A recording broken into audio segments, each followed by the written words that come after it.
Good morning students. Saint Angels की online class में आज हम क्षितिज काव्यखंड से चैप्टर 17 राजेश जोशी द्वारा रचित बच्चे काम पर जा रहे हैं पढ़ेंगे, जिसमें हमने आपको अपनी लास्ट वीडियो में बताया था कि प्रस्तुत रचना हिंदी के प्रसिद्ध कवि राजेश जोशी द्वारा रचित है, जिनका जन्म 1946 में मध्य प्रदेश के नरसिंहगढ़ जिले में हुआ। उन्होंने शिक्षा पूरी करने के बाद पहले पत्रकारिता को अपनाया, बाद में अध्ययन की तरफ मुड़े। साथ साथ उनका साहित्य लेखन चलता रहा। उन्होंने न केवल लेख लिखे बल्कि कविताएं, कहानियां, समीक्षाएं, नाटक और नाट्य रूपांतरण भी लिखे। उन्हें लघु फिल्मों के लिए पटकथा लेखन का भी अवसर मिला और उन्होंने अनुवाद भी किए तथा प्रसिद्ध कवियों की कृतियों की पद्धति पर स्वतंत्र अनुरचना भी की। इस प्रकार उनकी कुछ रचनाएं हैं, जैसे एक दिन बोलेंगे पेड़, मिट्टी का चेहरा, नेपथ्य में हंसी, दो पंक्तियों के बीच पर उन्हें साहित्य अकादमी पुरस्कार से सम्मानित किया गया। उनकी कुछ काव्यगत विशेषताएं हैं। देखिए, राजेश जोशी सामाजिक सरोकारों के रचनाकार हैं। उनकी कविताओं में गहरी आस्था झलकती है। वे जहाँ भी मानवता पर संकट देखते हैं, वह न केवल गहरे दर्द से छटपटाते हैं बल्कि संकट को दूर करने के लिए संघर्ष करते हैं। उनका दर्द आस्थाओं में से जो उपजा है, ना कि अनास्था से। वे निरंतर सृजन के लिए प्रयत्नशील रहते हैं। उन्हें निराशा में भी आशा की प्रबल संभावना दिखाई देती है। उसी प्रकार उन्होंने अपनी रचना बच्चे काम पर जा रहे में बड़े ही सामाजिक बोध की कविता प्रस्तुत की है। देखिए, उसमें क्या कहा है उन्होंने कि बाल मजदूरी की विवशता पर चिंता प्रकट की है। कवि को इस बात की गहरी पीड़ा है कि हमारे देश में बच्चों को काम करना पड़ रहा है। उन्हें इस बात का और भी गहरा दुख है कि लोगों ने बाल मजदूरी की कुप्रथा को अपना लिया है।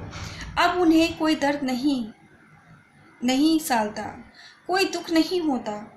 कभी प्रश्न करता है कि बच्चों के लिए गेंदें, रंगीन पुस्तकें, खिलौने, विद्यालय, खुले मैदान, बगीचे और घरों के आंगन उपलब्ध क्यों नहीं हैं? वे खेलते कूदते क्यों नहीं हैं? कभी को लगता है कि अगर बच्चों के जीवन में निश्चिंत खेल कूद ही नहीं है तो फिर ये जीवन जीने योग्य नहीं है। देखिए, यहाँ पर कवि अपनी पंक्तियों में कुछ इस प्रकार कहना चाहते हैं। क्या अंतरिक्ष में गिर गई हैं सारी गेंदें? क्या दीमकों ने खा लिया है सारी रंग बिरंगी किताबों को? क्या काले पहाड़ के नीचे दब गए हैं सारे खिलौने? क्या किसी भूकंप में ढह गई हैं सारे मदरसों की इमारतें? क्या सारे मैदान, सारे बगीचे और घरों के आंगन खत्म हो गए हैं एकाएक? तो इस प्रकार यहाँ पर कवि क्या कहना चाहते हैं। देखिए, कवि बाल मजदूरों को गहरी धुंध में काम पर जाता देखकर प्रश्न पूछता है। जैसे हमने अपने लास्ट वीडियो में बताया था, कोहरे से ढकी सड़क पर बच्चे काम पर जा रहे हैं। तो उस गहरे कोहरे में, धुंध में काम पर जाते हुए बच्चों को देखकर वह प्रश्न करता है और कहता है, क्या कहता है देखिए, कि बच्चे काम पर क्यों जा रहे हैं? बच्चे काम पर क्यों जा रहे हैं? क्या इनके खेलने के लिए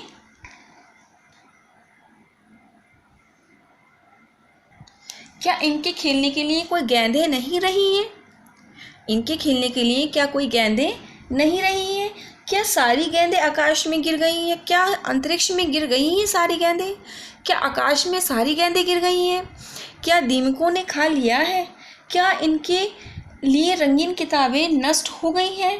क्या उन्हें दीमकें खा गई हैं? क्या इनके लिए खिलौने अब समाप्त हो गए हैं? क्या काले पहाड़ के नीचे दब गए हैं सारे खिलौने?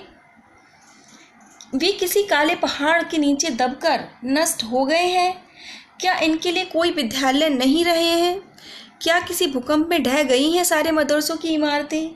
क्या विद्यालय किसी भूचाल की चपेट में आकर नष्ट हो गए हैं? इनके खेलने के लिए खुले मैदान होने चाहिए, बाग बगीचे होने चाहिए और घरों के खुले आंगन होने चाहिए। ये सब के सब कहाँ नष्ट हो गए हैं? ये सब के सब कहाँ नष्ट हो गए हैं? इस प्रकार यहाँ पर कवि अपने दुख को, बच्चों को देखकर अपने दुख को प्रकट करते हुए कहते हैं कि यह अंतरिक्ष में गिर गई है सारी गेंदें। एक बार फिर से सुनिए यहाँ पर कवि क्या कहना चाहते हैं कि जैसे उन्होंने अपने फर्स्ट काव्यांश में बोला था कि ये हमारे युग की सबसे भयानक स्थिति है कि बच्चों को आराम की जगह काम करना पड़ रहा है, और इससे भी भयानक बात यह है कि इस समस्या को सामान्य विवरण या वर्णन की तरफ कहा जा रहा है। एक सामान्य बात कही जा रही है। इसे कहकर किसी को क्रोध क्यों नहीं आता, दुख महसूस क्यों नहीं होता किसी को? इसे एक सामान्य बात कहकर यूं ही टाल दिया जाता है। वास्तव में इस समस्या को एक गहरे प्रश्न की तरह प्रस्तुत किया जाना चाहिए। ये जानने का प्रयत्न किया जाना चाहिए कि आखिर ये बच्चे पढ़ाई लिखाई या खेल कूद की दुनिया से दूर रहकर पेट पालने की चिंता में क्यों लीन हैं, क्यों इनके माता पिता इन पर ध्यान नहीं देते हैं। इसी प्रकार दुख प्रकट करते हुए अपनी नेक्स्ट पंक्तियों में कभी कुछ इस प्रकार कहते हैं, देखिए, कभी बाल मजदूरों को गहरी धुंध में काम पर जाता देखकर प्रश्न पूछता है, ये बच्चे काम पर क्यों जा रहे हैं? क्या इनके खेलने के लिए गेंदें अब नहीं रही हैं? क्या सारी की सारी गेंदें आकाश में गिर गई हैं? क्या इनके लिए रंगीन किताबें नष्ट हो गई हैं? क्या उन्हें दीमकें खा गई हैं? क्या इनके लिए खिलौने समाप्त हो गए हैं? वे किसी काले पहाड़ के नीचे दबकर नष्ट हो गए हैं? क्या इनके लिए विद्यालय अब नहीं रहे हैं? क्या विद्यालय किसी भूचाल की चपेट में आकर नष्ट हो गए हैं? इनके खेलने के लिए खुले मैदान होने चाहिए, बाग बगीचे होने चाहिए और घरों के खुले आंगन होने चाहिए। ये सब के सब कहाँ नष्ट हो गए हैं?